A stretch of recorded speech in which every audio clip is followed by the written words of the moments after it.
నమో భగవతే వాసుదేవాయ. వైశాఖ మహాపురాణం 28వ అధ్యాయం. మాఘపురాణం 28వ అధ్యాయం. క్రూర అనే చాలా కోపంగా ఉండే శూద్ర స్త్రీ ఒకప్పుడు ఉండేది. ఆమె కొడుకు మాత్రం దయాళువు మరియు ధర్మవంతుడు. అతని భార్య కూడా చాలా మంచిది మరియు భర్తను ప్రేమించేది. కానీ క్రూర మాత్రం తన కోడలిని కారణం లేకుండా ఎప్పుడూ హింసించేది. ఒకరోజు ఆమె కోడలిని గదిలో బంధించి 7 రోజుల పాటు ఆహారం లేక నీరు ఇవ్వకుండా పీడించింది. చివరికి ఆమె ఆకలి దాహంతో మరణించింది. కొంతకాలానికి క్రూర కుమారుడు భార్యను చూసేందుకు గదిలోకి వెళ్ళి ఆమె మరణించినట్లు తెలుసుకొని బాధతో కృంగిపోయాడు. అతను కూడా దుఃఖంతో మరణించాడు. తను చేసిన పనికి క్రూర చాలా పశ్చాత్తాపపడింది. కానీ ఆమె కూడా దుఃఖంతోనే మరణించింది. పాపంతో వీరు ముగ్గురు యమలోకానికి వెళ్ళి అనుభవించాల్సిన కష్టాలు అనుభవించారు. అదే సమయంలో ధీరుడు అనే ఉపధీరుడు అనే 2 సన్యాసులు చంపా నదిలో స్నానం చేసి శ్రీహరిని పూజించారు. అప్పుడు ఆ చెట్టు కింద సర్పాలుగా ఉన్న క్రూర, ఆమె భర్త, కుమారుడు వారిని చూశారు. ధీరుడు మరియు ఉపధీరుడు శ్రీహరిని ప్రార్థించగా శ్రీహరి వారి ప్రార్థనను మన్నించి క్రూర, ఆమె భర్త, కుమారుడి పాపాలను తొలగించారు. వారు తమ సర్ప శరీరాలను విడిచిపెట్టి స్వర్గానికి చేరుకున్నారు. మాఘమాస వ్రతం యొక్క మహిమ ఎంతటిదంటే దానిని ఆచరించిన వారు పాపాలు తొలగిపోతాయి, స్వర్గాన్ని చేరుకుంటారని ఈ కథ చెబుతుంది. మాఘపురాణం 28వ అధ్యాయం నందు క్రూర కథ. గత్రుమత మహాముని జగ్నుమునితో నిట్లనను. మాఘమాసమునందు నదీ ప్రవాహ స్నానము చేసి శ్రీహరిని పూజించి మాఘవ్రతము ఆచరించిన వాని పుణ్యభాగ్యమును వినుము. అట్టివాడు దివ్య విమానమును ఎక్కి పూజ్యులై తన వంశము వారినందరినీ ఉద్ధరించుచు పుణ్యలోకమును చేరెను. ఈ విషయమును తెలుపు మరి ఒక కథను చెప్పుడను వినుము. పూర్వము ద్వాపరాయుగమున విదేహ దేశమున క్రూర అనే పేరు గల శూద్ర స్త్రీ ఉండెను. ఆమె యొక్క రైతు భార్య మిక్కిలి కోపము కలది. ఆ దంపతులకు జ్ఞానియగు పుత్రుడు కలడు. అతడు దయావంతుడు, ధర్మచరణమనిన ఇష్టం కలవాడు. వాని భార్య పతిభక్తి కలిగినది, ఉత్తమరాలు. ఆమెకును ధర్మ కార్యములు చేయుట ఎందిష్టము కలదు. బంధువులకు, దీనులు, అతిథులకు అందరికీ యథాశక్తి సేవ చేయుచున్నది. అత్త మామలకు ఎప్పుడూనూ సేవ చేయుచూ ఉండేది. క్రూర కోడలి ఏ దోషం లేకున్నను నిందించేటిది, కొట్టేటిది. అప్పుడు ఆమె భర్తయు తలచి అత్తమామలు పిట్టు హింసలను భరించుచు ఓర్పుతో వినయ విధేయతంతో వారికి యథాశక్తిగా సేవలు చేయుచుండెరి. ఒకనాడు ఇట్టి హింసను పొంది దుఃఖించుచున్న భార్యను చూసి క్రూర పుత్రుడు తన తల్లిదండ్రులతో ఇట్లనను. నాయనా, అమ్మ, నా మాటను వినుడు. నా మాట కీర్తిని కలిగించును, ధర్మమును సాధించినది. మీకు కోడలిపై కోపమెందులకు, కలహములకు కారణమేమి? మీ శరీరమునకు బాధను కలిగించు ఈ కోపంతో మీకేమి ప్రయోజనం? సర్వ సంపదలను నశింపజేయు కలహమెందులకు?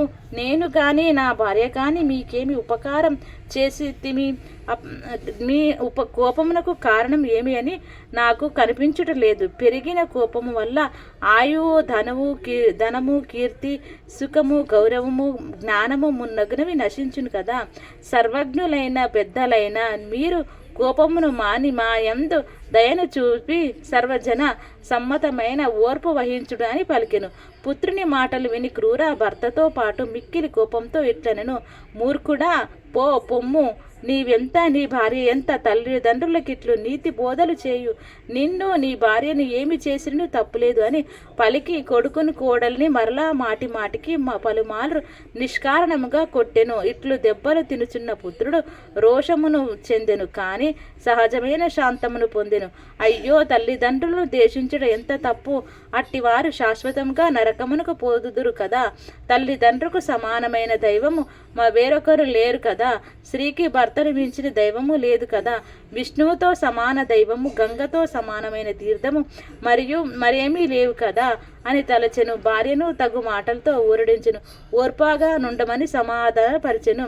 కోపిష్టియగు క్రూర కోడల్ని కొట్టి ఒక గదిలో నుంచి తలుపులు మూసివేసెను. ఆమె కుమారుడి ఆకృత్యమును చూసి తల్లి నేమియూ అనలేక, పితృభక్తి వలన నేమియూ చేయలేక మౌనముగా బాధపడుచు పూర్వము వలనే తల్లిదండ్రులకు సేవ చేయుచుండెను. కోడలు ఆ గదిలో 7 రోజులు అన్నము నీరు లేక ఆ విధంగా నిర్బంధంలో ఉండెను. ఇరుగు పొరుగు వారు, బంధువులు, మిత్రులు ఈ పని కూడదని చెప్పినను క్రూర వారి మాటలను వినిపించుకోలేదు. కోడలిని అట్లే నిర్బంధించి పీడించెను. ఏడవ దినమున కోడలు అన్నము నీరు లేకుండుటచే దుఃఖించి కృషించి మరణించెను.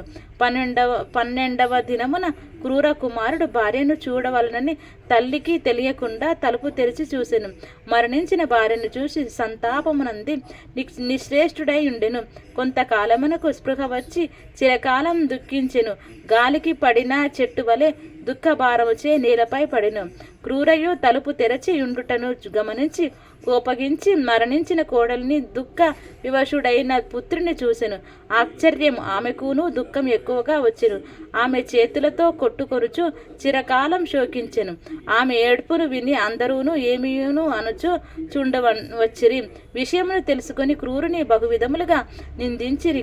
కొందరు బంధువులు కోడలి శవమును గొనిపోయి దహనం చేసిరి. క్రూర కుమారుడు దుఃఖమును భరింపలేక అచరి నుండలేక గంగా తీరమునకు చేరెను. కొంతకాలమునకు శోకభారమున మరణించెను. క్రూర పశ్చాత్తాపము అందెను. పుత్ర శోకమును భరింపలేక చిరకాలం దుఃఖించెను. ఆమె భర్తయు శోకించని వారట్లు అధికముగా శోకించుట చూసి జనులందరూ విచారించిరి. కానీ ఈ సమయమున విచారించి లాభం ఏమి? పుత్ర శోకమును భరింపలేక నిద్రాహారములు మానిన వారి కొంతకాలమునకు మరణించిరి. యమలోకమునకు చేరిరి. వారు అసివత్ర నరకము కత్తుల బోను చిరకాలమును అనుభవించిరి. తరువాత చంపా తీరమున సర్పములే జన్మించరి. రావి చెట్టు తొర్రలో నివసించుచుండిరి.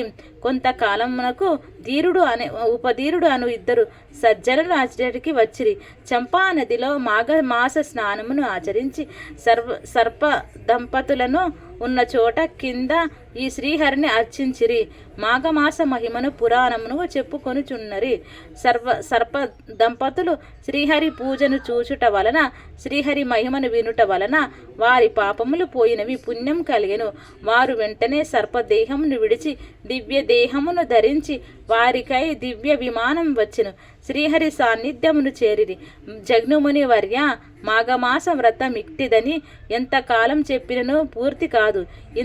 ఇంతమందియే మాఘమాస వ్రత మహిమ వలన తరలచిరనని చెప్పుటకు మీలు లేదు. ఎన్నో యుగముల నుండి ఎంతో మందియో ఉత్తమమునులు, సజ్జనులు, రాజులు, వైశ్యులు, బ్రాహ్మణులు, శూద్రులు, పురుషులు, స్త్రీలు, బాలురు, పశుపక్షాదులు వారు వీరనేల సర్వ ప్రాణులును మాఘమాస వ్రతం ఆచరించుట వలన, చూచుట వలన, వినుట వలన తరించిరి. ఎట్టి పాపాత్ముడైనను మాఘమాస వ్రతమును ఆచరించినచో చేసిన పాపములు పోయి పుణ్యలోకమును కలుగుటకు ఎన్ని ఉపహారములను చెప్పగలను.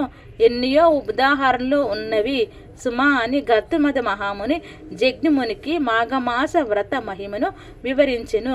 మాఘ మహాపురాణం 28వ అధ్యాయం సంపూర్ణ.